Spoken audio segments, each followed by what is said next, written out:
Meu nome é Antônio Tadeu Wojciechowski. Nasci em 24 de dezembro de 1950, tenho 63 anos. E sou filho de Tadeu Wojciechowski, filho, e Francelina Barreto Wojciechowski. Ele pintor, assim como meu avô, todos, meu avô paterno e materno eram artistas, né? E me criei uma parte da infância no Bigorrilho e outra parte já definitivamente morando na Campina Siqueira, onde passei a maior parte da minha vida, né? Tem um poema meu, inclusive, na Campina Siqueira, estrela da vida inteira. E sempre fui poeta, desde que me lembro que eu era gente, né?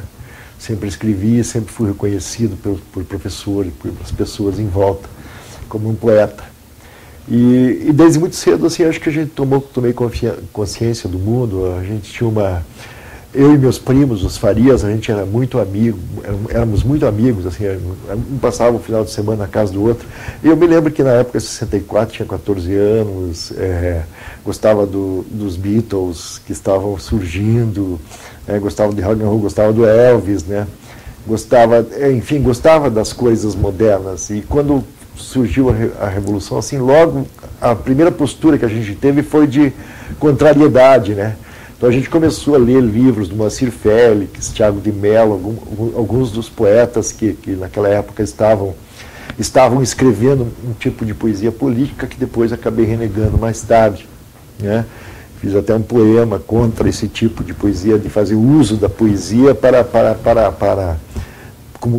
enfim, dar uma finalidade para a poesia, coisa que a poesia não serve, né? Acho que quando você quer dizer alguma coisa de forma mais explícita, você faz um tratado, escreve um outro livro sociológico, tem outros meios de você expor suas ideias e não precisa colocar a poesia a serviço de ninguém, porque a poesia é uma coisa totalmente livre, totalmente desprovida de intenção, né? É a beleza da palavra em si. E então, quando eu escrevi alguns poemas nessa época, esses poemas eram todos voltados para essa denúncia do final dos nossos direitos, das nossas liberdades, né? O pessoal começou a ser vigiado, no colégio a gente sentia a presença de gente estranha, polícia parando a gente na rua. Então a gente, aos poucos, a gente foi tomando, e o Hamilton, que é mais velho do que eu, né? Ele já tinha uma consciência maior, assim. Nós começamos a ler alguns livros proibidos, como, por exemplo, Capitães de Areia, Subterrâneos da Liberdade, do Jorge Amado. Então, algumas obras começaram a entrar na nossa vida, Papillon, do Henri Charrier. Começamos a ler, ter acesso a um tipo de leitura, a poesia daquele poeta espanhol, esqueci o nome agora, foi muito importante, Mayakovsky, né? Alguns poetas começaram a entrar na nossa vida. E então a coisa foi se tornando assim, incorporada, a coisa foi ficando mais forte. Eu venho de uma família de 10 irmãos, 5 homens, 5 mulheres. E os Farias eram em 6. Então a gente era praticamente um exército, né? E todo mundo mais ou menos com o pensamento voltado. Então a gente participava de pichações, a gente começou a participar de comícios relâmpagos, a gente começou a participar dos movimentos estudantis. E de repente eu parei com tudo, assim, exceto ajudá-los na hora que eles precisavam, né? Mas eu tinha escrito um texto que correu pela universidade, e que era um texto que o pessoal dizia assim, é o Brasilino, é o autor do Brasilino. Aí acharam que eu era o autor de um livro, eu não lembro o que era um texto que o personagem era o Brasilino, que vendia todas as coisas e falava das marcas americanas, e eu tinha escrito um poema parecido, mas eu nem conhecia o outro original. Daí eu estou trabalhando na Beleve, e eu trabalhava assim como com serviços gerais, assim, e de repente vem 4 PS com um agente de terno e declara a minha prisão às 2h da tarde, ou 3h, não lembro, assim, mais ou menos nesse horário. E me levam de camburão, saio vaiado dentro da loja, para uma multidão para ver o que é, sai eu dentro da loja. E os caras, ladrão, achando que era um ladrão, que era alguma coisa, né? Uma grande vergonha que eu passei na vida. Essa primeira prisão não me trouxe muito problema, assim, fora o constrangimento de ficar lá muito tempo. Você lembra que ano? Ter que dar o depoimento, ter que falar coisas que você não quer falar, depois ser ameaçado, e depois dizerem que minha mãe ia perder o emprego federal dela, que meu pai não ia mais poder trabalhar, entendeu? Que os irmãos iam ser expulsos da escola, enfim, uma série de coisas que eu nunca tinha ouvido na vida, né? Assim, eu era um rapazote nessa época, assim, cheio de sonhos, poeta, só queria saber de escrever, de fazer música, não queria saber de mais nada. Você não tinha militância, só contato? Não, eu era simpatizante, né? E que idade você tinha, mais ou menos? Eu não sei se eu tinha 16 ou 17 nessa época. Você era secundarista ainda? Era secundarista. Mas aí aconteceu, isso me marcou profundamente. Te levaram para onde, Tadeu? Me levaram, eu não sei para onde, mas eu acho que era para João Negrão, para a Rua João Negrão. Para o DOPS da Rua João Negrão. Eu acho que foi para o DOPS da Rua João Negrão, acho que eu lembro vagamente. Daí meu patrão é que me tirou, né? Então, então isso marcou, assim, eu comecei a sentir medo, assim, né? Dizer, como minha mãe perdeu emprego, meu pai, essas coisas, né? A gente começou... E daí o Hamilton, meus primos, a gente conversava muito sobre essas coisas, e o Hamilton começou a ser procurado pela polícia. O Hamilton, que tinha uma participação, tinha uma militância muito grande, ele acabou fugindo para o Rio de Janeiro. Ele acabou fugindo e desapareceu. Então, neste período, eu sentia quase sempre assim, a presença de alguém, como se tivesse alguém, até hoje eu sinto isso, né?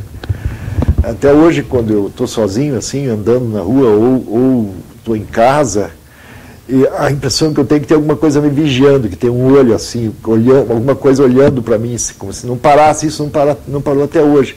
E mesmo quando eu estou para dormir, assim, às vezes eu tenho a sensação de que tem alguém no quarto ou tem alguma coisa no... É engraçado isso. O que vai acontecer alguma coisa. Uma coisa que vai acontecer e eu não vou poder fazer nada. Como, por exemplo, na segunda vez que eu fui preso, né? Que foi... Eu estava subindo... Eu tinha acho que 18 para 19 anos nessa época. E eu tinha ficado tocando violão com os amigos num bar. E daí voltei. Quando eu estava subindo a Vicente Machado, tinha um muro pichado ali perto do Hospital São Vicente. Tinha um muro de uma casa pichado. Eu falei, pô, isso aqui foi pichado agora. E passei a mão na tinta. E era esmalte vermelho, esmalte sintético. Daí eu peguei o lenço, eu peguei um lenço, que eu sempre andava com lenço, minha mãe tinha mania de colocar lenço no bolso da gente, e comecei a limpar a mão. Só que em vez de limpar, sujei mais ainda a mão. Daí raspei na calçada, assim, não saía aquela tinta. E eu continuei subindo a Vicente Machado. De repente para uma viatura do lado. E diz assim... Você tem pincel, aí você tem spray, aí o cara olha para minha mão toda suja de vermelho. Aí falava, é ele. E me levaram. Aí eu não sei para onde me levaram. Eu não sei, porque quando eu entrei no carro, eles mandaram eu olhar para o chão e não levantar a cabeça. E tinha um cara com um pedaço parecia um pedaço de ferro na mão. Entendeu? Se você levantar a cabeça, eu vou te arrebentar a cabeça. Aí eu fui com a cabeça entre as pernas, assim, manchado, morto de medo, né? Eu não sabia nem o que estava acontecendo, não sabia o que era, se era polícia, se era bandido, se era tarado, o que era, né? Era paisana. Que a gente naquela época tinha um ditado assim, né? Se alguém está olhando para você, nessa época a gente brincava com isso, se alguém está olhando para você, de duas uma. Tem 3 opções. Uma, o cara é um viado. Outra, ele acha que você é um viado. Ou então é um policial federal que está te vigiando. Né? E policiais eram a paisana, carro... Eles estavam a paisana. Totalmente. E não deixavam eu olhar para eles. Baixa a cabeça. Aí me levaram para um lugar e queriam saber onde estava o Hamilton Faria. queriam saber coisas que eu não sabia responder. Quando eles descobriram quem você era, então. Depois que eu me identifiquei e tal, já sabiam quem eu era, já tinha fechado. fichado, né? E daí, teve uma hora que, eu acho que foi no segundo ou terceiro dia, eu não tinha apanhado.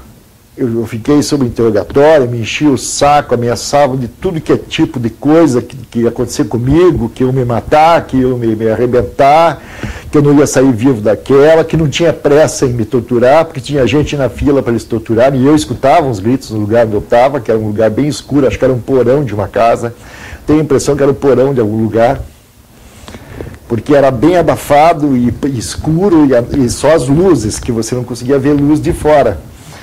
E aí, eles pegaram e botaram um documento lá para eu assinar. Eu falei, não vou assinar. Quando eu falei que não ia assinar, eu recebi um murro aqui na cara e que eu desmaiei.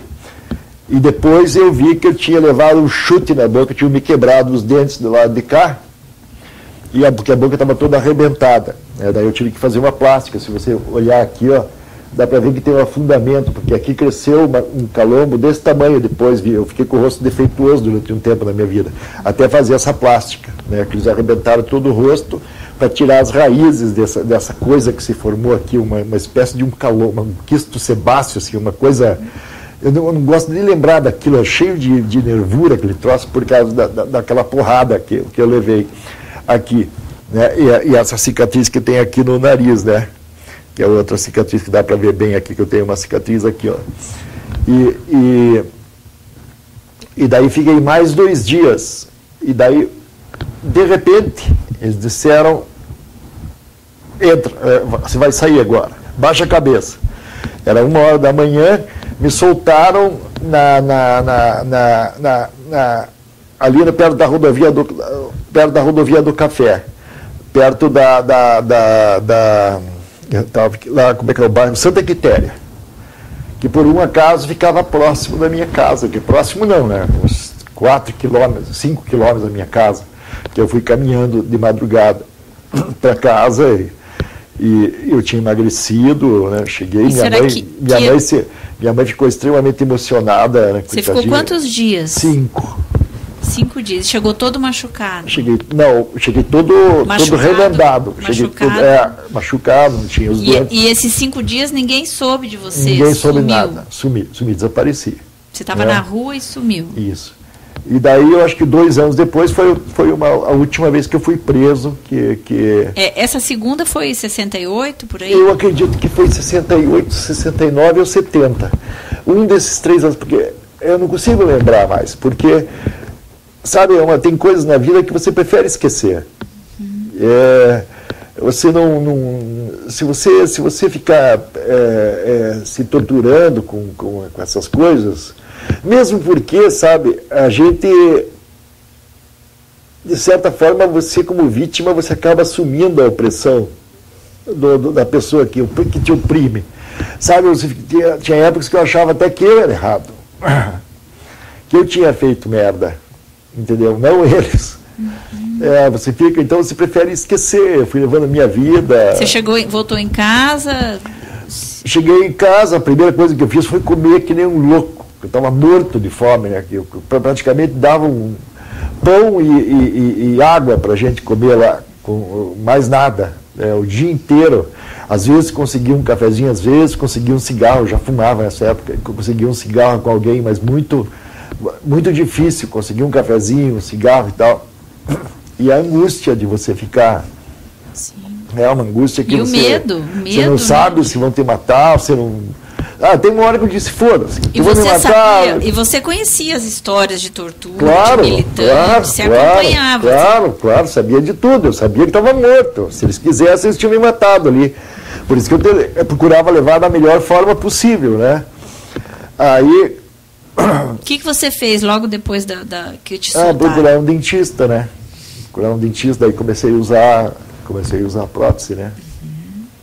Tá, e em termos de vida, você voltou a trabalhar, você voltou a estudar, você estudava? Fiquei um tempo Você já estava na faculdade nessa época? Não, fiquei um tempo completamente desnorteado, assim, 2 anos e pouco, eu fiquei fora do ar, nem estudei, nem fiz nada, eu fiquei fora do ar, assim, eu tinha, não sei, revoltado com as coisas, com, sabe, a vergonha de usar aquela prótese, a cicatriz no rosto, enfim, sabe, você fica, eu deixei meu cabelo crescer absurdamente, assim, um cabelo longo, adotei um estilo de vida mais hippie, meio hippie, meio beatnik. Mas voltou a agitar politicamente ou você se alienou? Praticamente me afastei de tudo, por medo, né? A única coisa que eu fiz, que eu me lembro nessa época, foi um dia ter visitado, depois que o Hamilton foi preso, ter visitado ele na Ilha das Flores, né? Que eu conheci o maior torturador do Brasil, que era o Sargento Igreja, que era um dos torturadores da Ilha das Flores, onde o Hamilton estava preso. Conheci o cara pessoalmente. Você chegou aí? O cara mais gentil do mundo. Você chegou aí, então. E era um filho da puta completo, cara. E não aconteceu nada? Não, porque foi acompanhando minha tia e meu primo, e minha prima, que foram visitar o Hamilton. E daí fui preso mais uma vez depois, mas mais por um incidente mesmo, por um problema de outra pessoa que eu acabei sendo envolvido. E daí eu fui detido, o cara viu minha ficha e disse: você é poeta, não sei o que lá, você é músico, você não sei o que lá, e é comunista. Eu falei: não sou comunista, eu sou um artista. Entendeu? Quanto tempo depois da segunda prisão, se lembra? Eu acho que é 1 ou 2 anos depois. Depois nunca mais me incomodaram. Foi detido rapidinho Me soltaram e nunca mais me incomodaram. Quer dizer, nunca mais me incomodaram, porque o senhor que me prendeu, eu acho que ele me conhecia de alguma forma. Ele conhecia, não sei se ele conhecia um professor meu, enfim, não sei. Que deve ter dito que eu era boa gente, que não tinha nada a ver com os outros. Alguém disse alguma coisa que eu meio que saí batido. E foi bom. Porque isso foi lá por 71. Porque depois eu só fugi quando eu me formei. Na minha formatura, em 78, quando eu fiz meu discurso no Teatro Guaíra, eu fui orador da turma, né, eu fiz um discurso pesado, mas pesado contra a ditadura.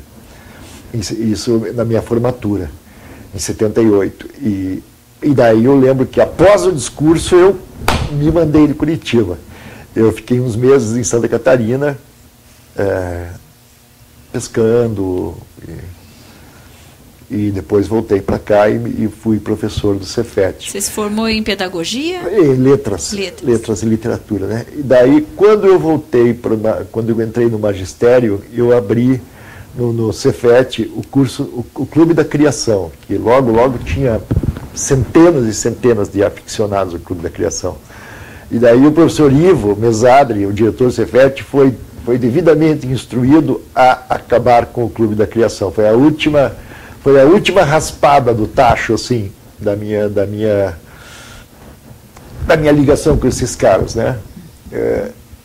Aí a gente tem histórias, né? Histórias de vários amigos, pessoas, parentes, né? A história do Daniel, do Paulo, do Sérgio.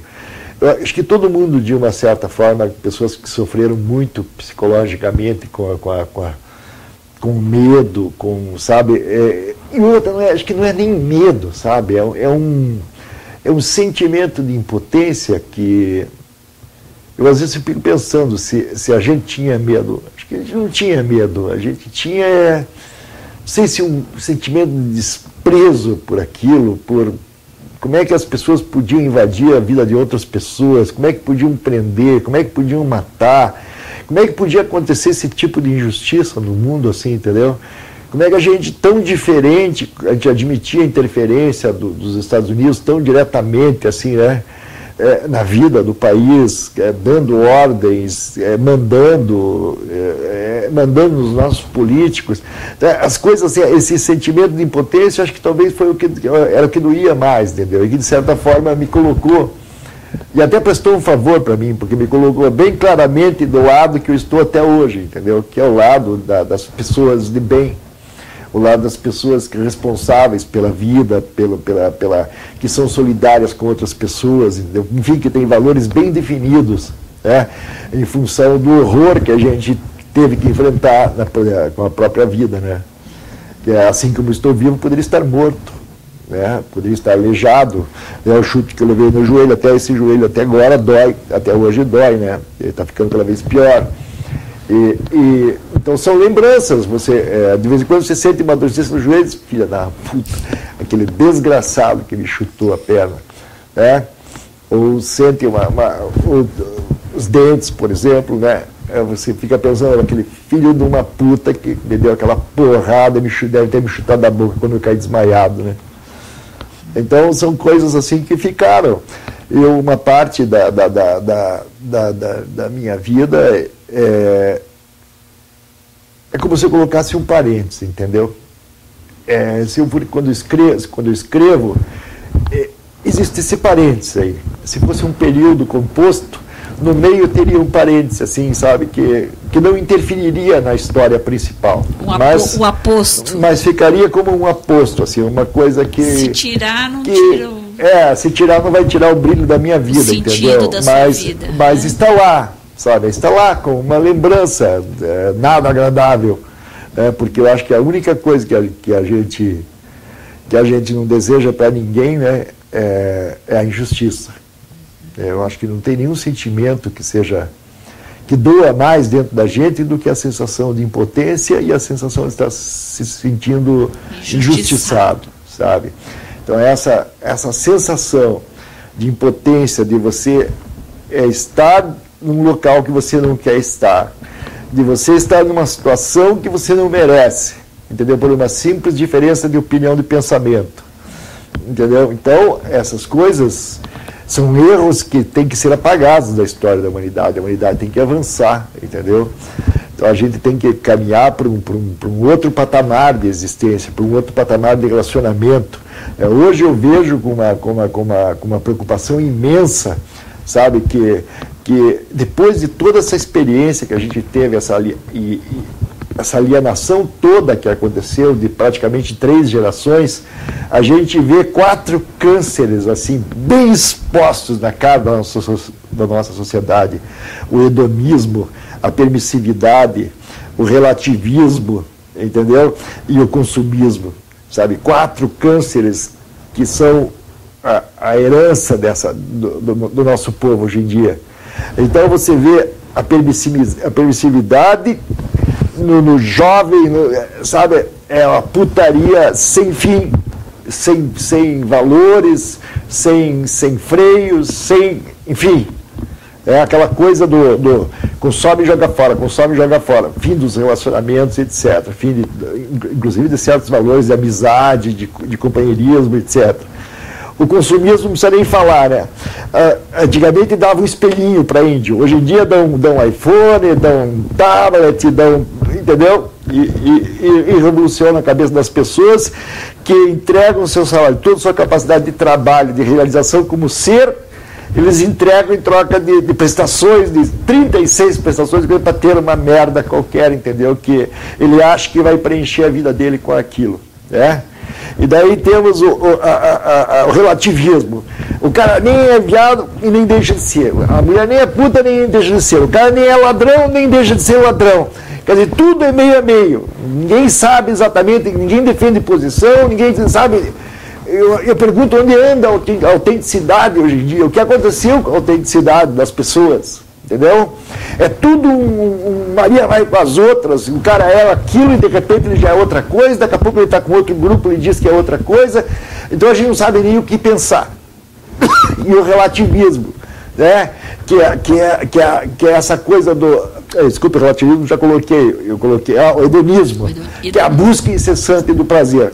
Ninguém mais se dedica, você não vê uma pessoa parando para estudar, as pessoas só querem prazer, busca de prazer, felicidade, sabe? Não existe concentração, não existe a parada, não existe o companheirismo, não existe a vida familiar.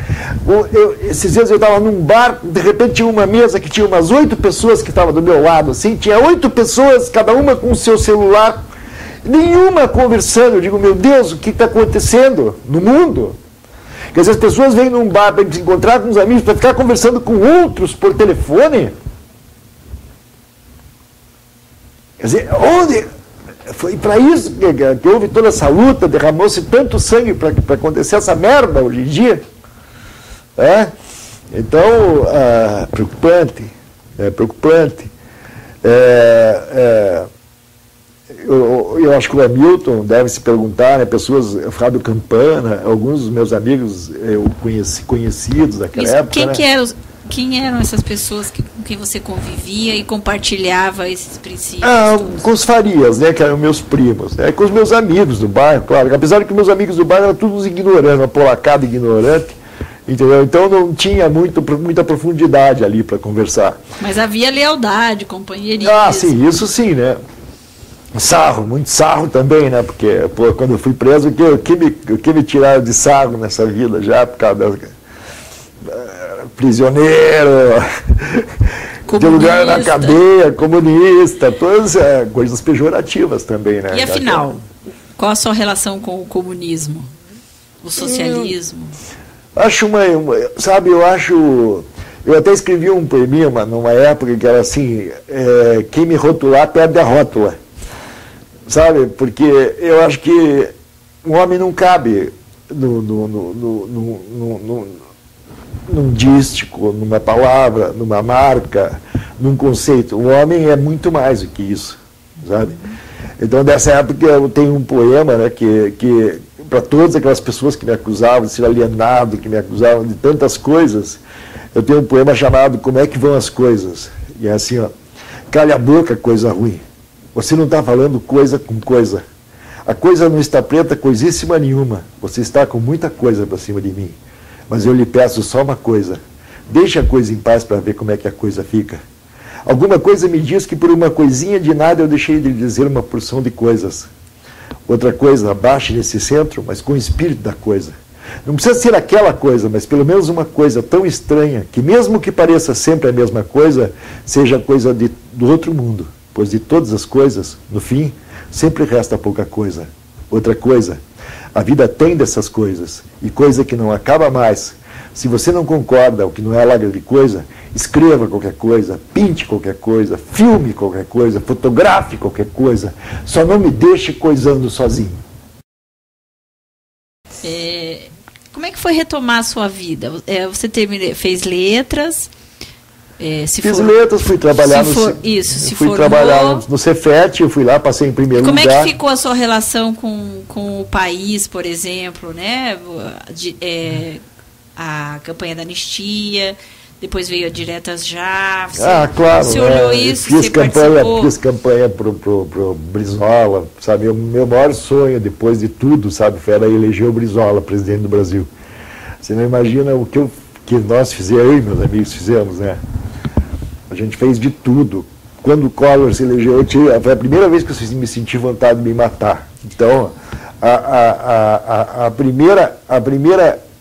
depois de tudo, sabe, o meu primeiro grande sonho político foi eleger o Brizola presidente do Brasil. Ele era presidente da Internacional Socialista naquela época, né? Ele estava no esplendor de sua forma, no esplendor de sua didática política, o modo como ele nos ilustrava. A maturidade política. A maturidade política, apesar do erro que cometeu ameaçando a Globo, né, de cobrar a conta da Globo, né, que depois só teve direito de resposta quase 20 anos depois, né. Eu tenho esse depoimento gravado e eu me emociono muito quando eu falo do Brizola, porque... Sabe, tem pessoas que a gente sente que tem um grau de veracidade, um grau de amor pelas pessoas que ele não precisa dizer nada para você. Você sente, você pega um Pedro Simon, você ouve o Pedro Simon, você sente, ele exala, entendeu? Uma verdade. Uma verdade completa, uma enciclopédia completa da história da humanidade para você ler nos olhos dele, entendeu? Como esse presidente do Uruguai, por exemplo, emociona... Então a gente...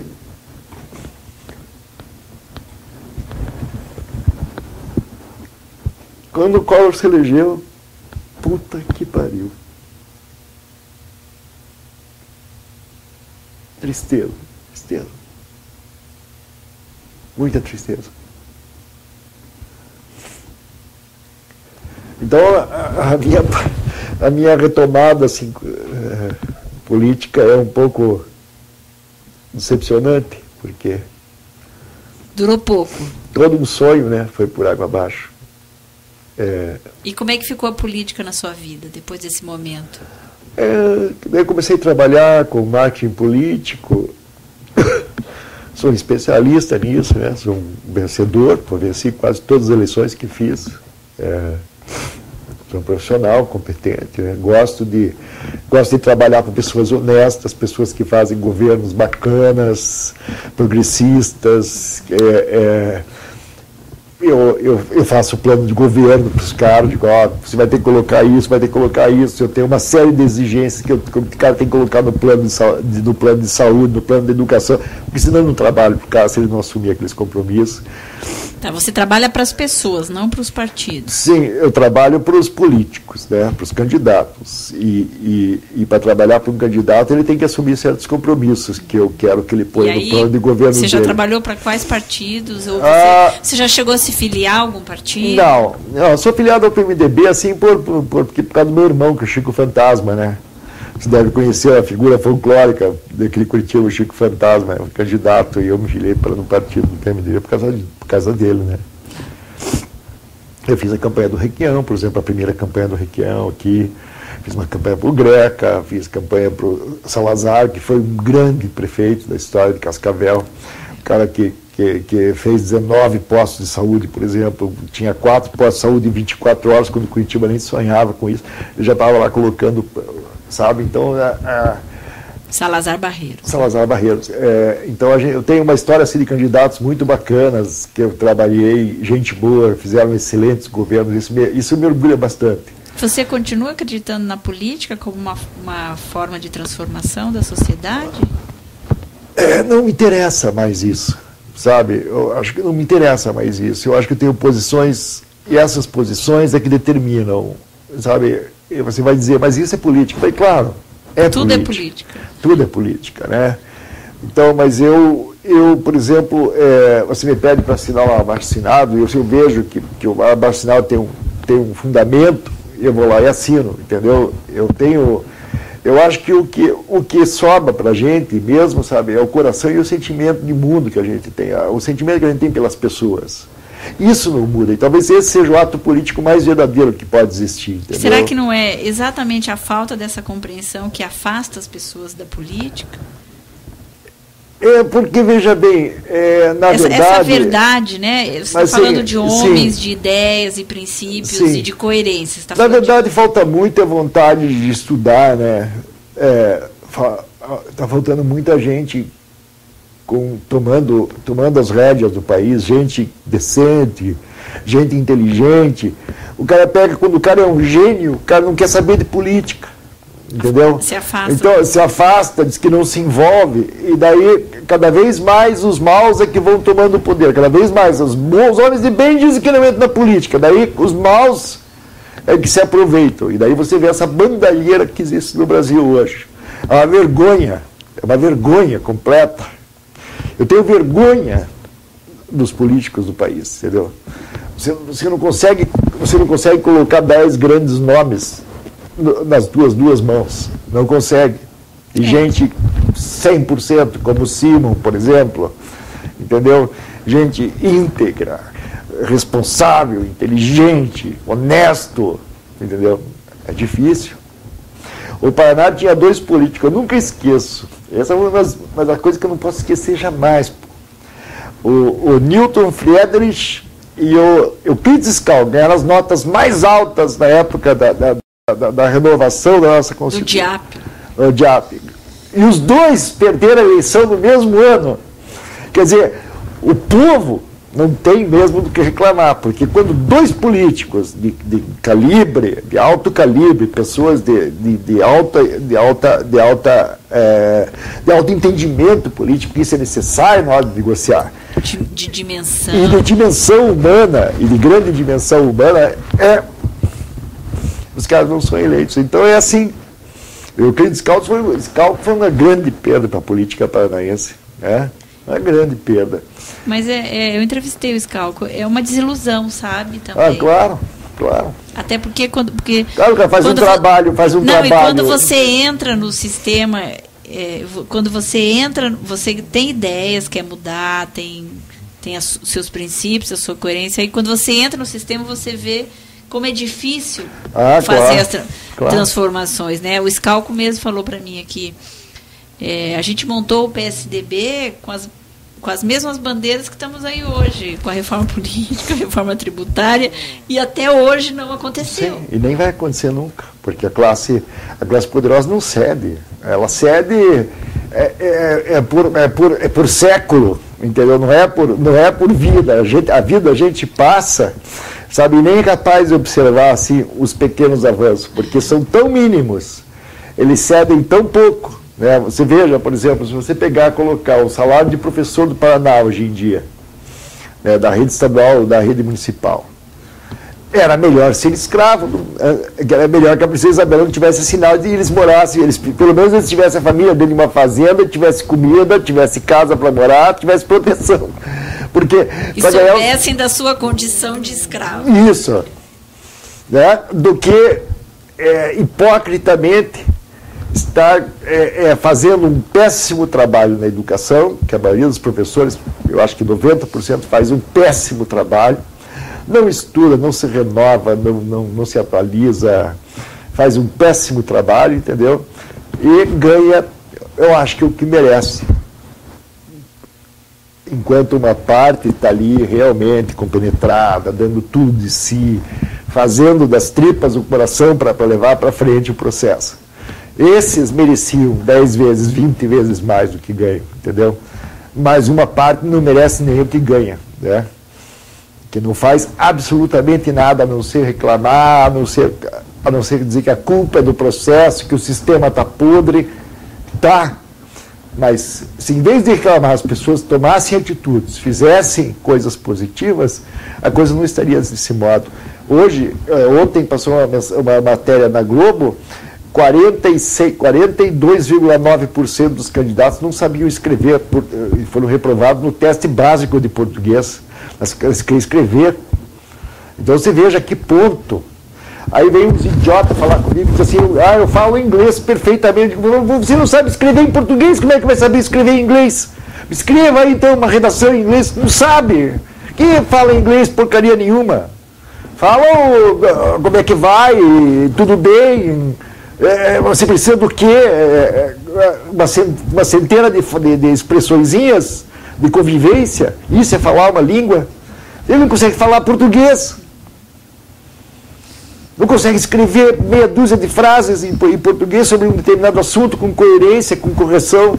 Como é que diz que fala outra língua? Vou falar um pouco da poesia, né? Que parece que a poesia foi a sua tábua de salvação, né? Seu escape, né, para essas angústias. Eu não diria escape, ela foi o sangue da veia, sabe? Ela foi o sangue da veia mesmo, porque desde que eu me conheço por gente, eu escrevo, e você vê, não é uma coisa, não foi um sonho pequeno, é um sonho até hoje. Eu escrevo todos os dias. Se você, por exemplo, está no Face, você vai ver lá que todo dia, pela manhã, ali pelas 9 horas da manhã, eu ponho um poema novo no Face. Tem uma porção de seguidores, entendeu? Gente do Brasil inteiro que me acompanha. Então, não é uma coisa... Sim. É uma coisa faz parte da sua essência. É um dom que veio e me ajudou. Se você disser que não uma tábua de salvação, mas uma coisa que me ajudou, porque nada, eu acho que quebra um coração de poeta. Nada nesse mundo quebra. Nem o amor quebra, nem o amor ferido quebra. Eu tenho até uma brincadeira que eu faço no livro, assim, até eu digo, mas o que é um corpo partido para quem está com o coração ferido? Né? Na hora que o personagem está saindo da tortura, né, ele se faz essa pergunta, né, mas o que é um corpo partido, que na verdade ele estava vivendo uma desilusão amorosa. Mas o que é um corpo partido perto de alguém com o coração ferido? Né?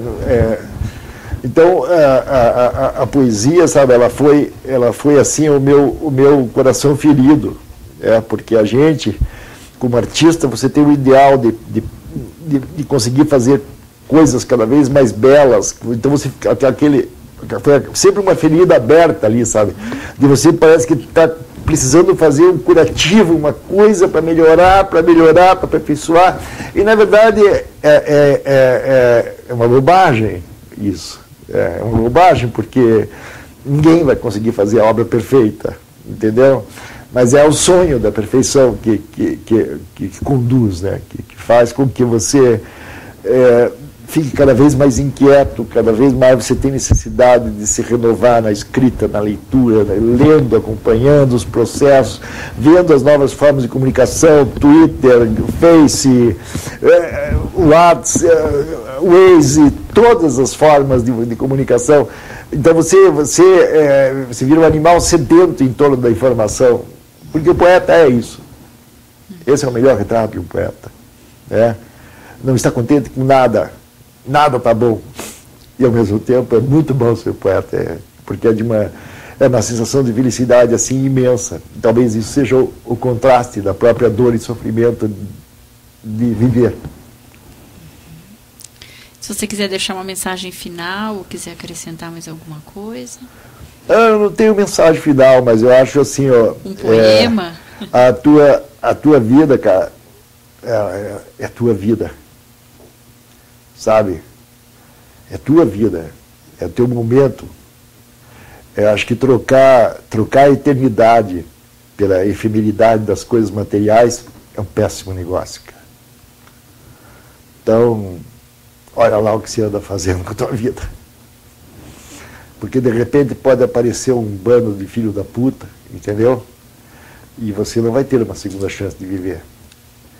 Hoje essas patrulhas de craqueiros, os drogados, os contrabandistas, os traficantes de mulheres, os traficantes de rapazes, os traficantes de drogas, o poder paralelo da polícia, a parte corrompida da polícia, são tudo milícia, cara. Então, olha lá o que você vai fazer na tua vida. É só isso, não é nada.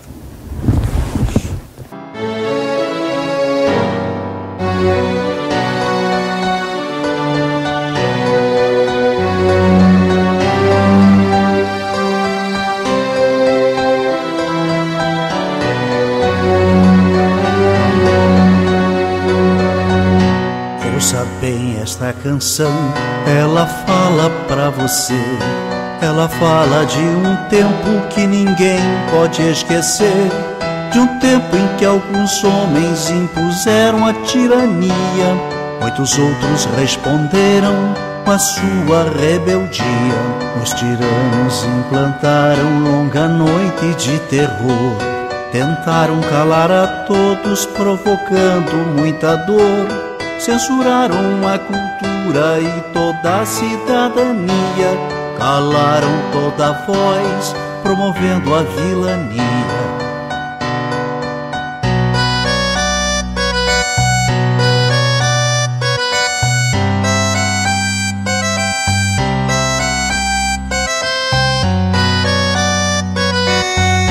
Pelas fábricas, escolas, nas ruas e construções, reagiu o nosso povo à violência dos grilhões. Resistiram estudantes, camponeses e operários, foram homens e mulheres a enfrentar os sanguinários. 3 reis, Zé e Désio, Seixas, Isis, Marighella, entregaram suas vidas pra vida ficar mais bela. Muitos outros foram mortos por lutar contra a opressão, ou desaparecidos, ou no exílio ou na prisão.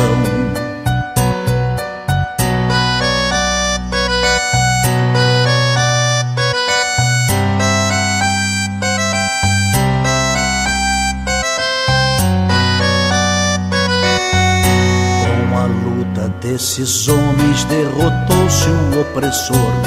Muito sangue derramado, muita lágrima e suor.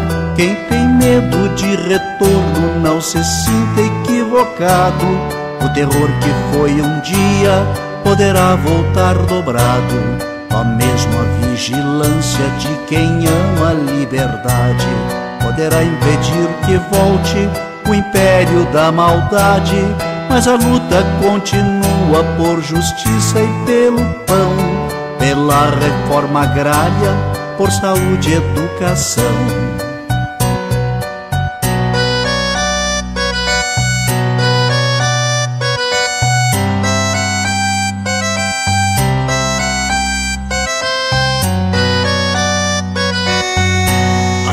Ainda se espalha, a violência é assassina, juventude sem futuro, a história nos ensina. Só unido nosso povo vencerá a exclusão, um homem tendo por outro sentimento de união. O recado já está dado pro vizinho e seu irmão. Quando a luta cai, o outro estende a mão. Não se cale quem tem fome, quem tem sede de ternura, pois a vida favorece a quem luta com bravura.